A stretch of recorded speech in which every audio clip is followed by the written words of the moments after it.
Have you ever been just walking through your local theater before or after your movie you went to go see, and you just stop and look at a film poster and say to yourself, that sounds fucking stupid? I'm in.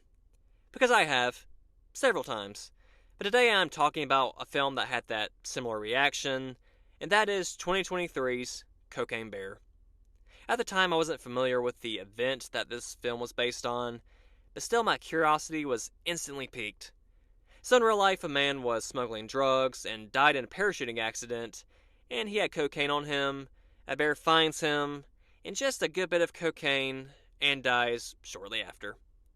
In real life, these were the only two casualties of this event, but an event like this that is just such an anomaly, a movie had to be made, right?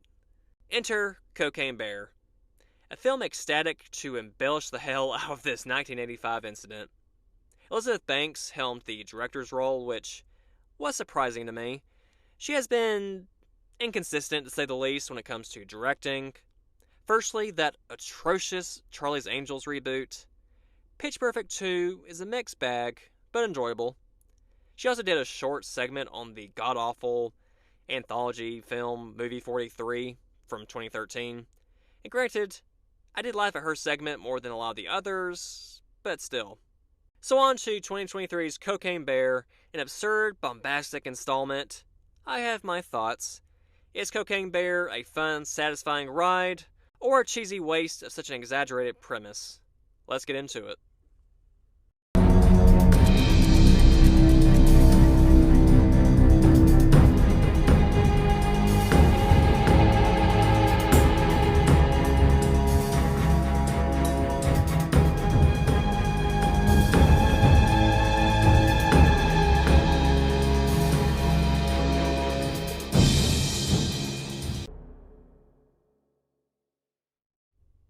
Cocaine Bear does have its charms throughout. The bizarre history that led up to this project opened the door to a lot of over-the-top fun, but does it do what it should?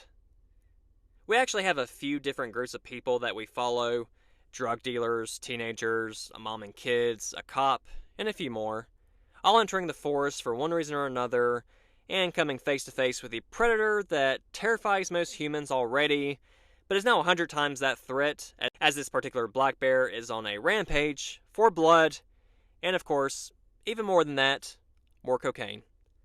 This was Ray Liotta's last completed film before his passing. I think he has at least a couple other projects either on the way or out now, and he does what he does so well in a lot of his films: play a convincing criminal. And while all characters in this story are intentionally goofy, at least to a certain extent, even him at points, he still has this same domineering presence about him that helps to drive the suspense in some scenes. Other performances are decent at most. My main issue with the film may be a lot of these human characters and their problems and their personalities. I understand they needed a story to make this at least somewhat feel like a real movie, outside of a cocaine-addicted bear, but it felt just like that, an uninspired, lazy attempt to have more story, and I just found myself bored with a lot of these characters and their progression. Now, there is some funny dialogue scattered throughout, but these characters didn't have the charm or the wittiness to really make up for these lackluster side stories. Now, that doesn't mean that the characters are devoid of charm. There's just nothing super memorable about them or their jokes or the situational humor or the physical humor. Occasionally it works, but not nearly as much as it should. This is a perfectly fine Friday night popcorn film, technically, but there are better options. It took me a while, really, to pinpoint what was missing so I could detail it in this review, but I think the characters are the main thing that bothered me. That, and of course, the lackluster humor that kind of goes along with that as well, most of the time. And also, I think there are just too many characters, that it's just hard to latch on to anyone, and some are better than others. Ranger Liz actually kind of liked the snarkiness in her interactions with the criminal teenagers.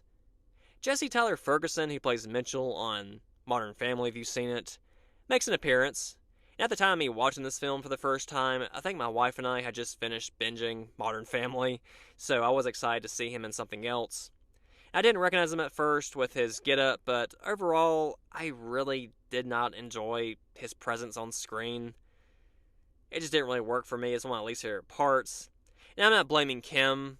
I think his acting was fine. I just didn't like the character, didn't need him for conflict or otherwise. I actually really enjoyed the scene with the two EMTs or paramedics, whichever they were.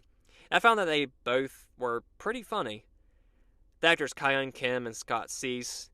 And I actually recognized Scott Cease instantly as the angry retail guy from the skits on social media, so I found his casting interesting. Because influencers, YouTubers, TikTokers now, whatever, can do truly awful when it comes to translating their talents to the big screen, but I do enjoy when they do a good job in the role, and most of the time I do root for them. In this case, Scott Cease does a great job with his character. The violence and gore in this film are good enough for an over the top comedy thriller. The bear is obviously CGI, and so is a lot of the blood from what I can remember. And this time that really doesn't bother me, as I kind of came into this film for more of that comedic aspect. But of course, some better effects are always welcome, but it didn't really bother me so much here. And there's nothing super memorable with the kills. There was a cool shot of the bear coming out of the corner of a pitch black room that was really cool.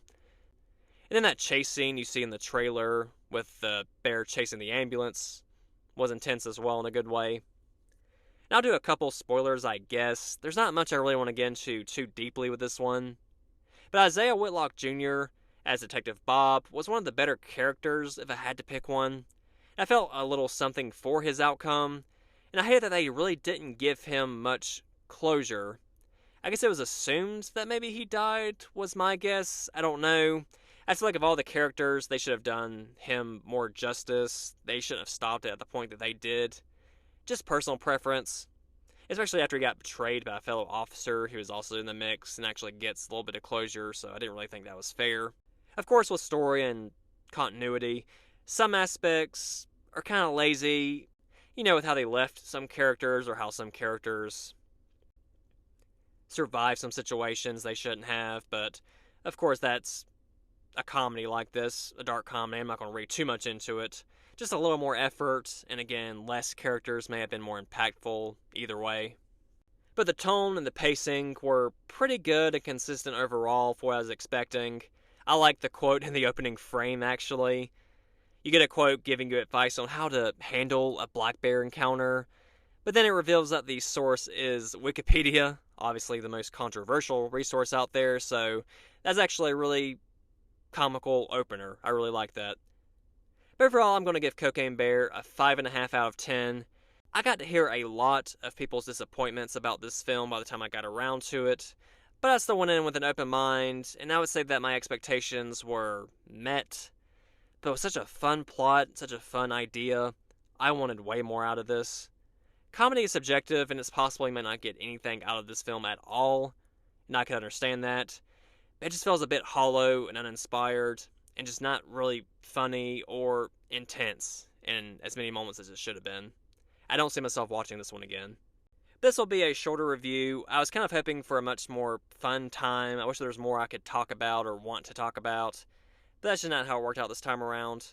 But I hope you enjoyed this review and have many more on the way. So I'll see you next time on The Entertainment Room.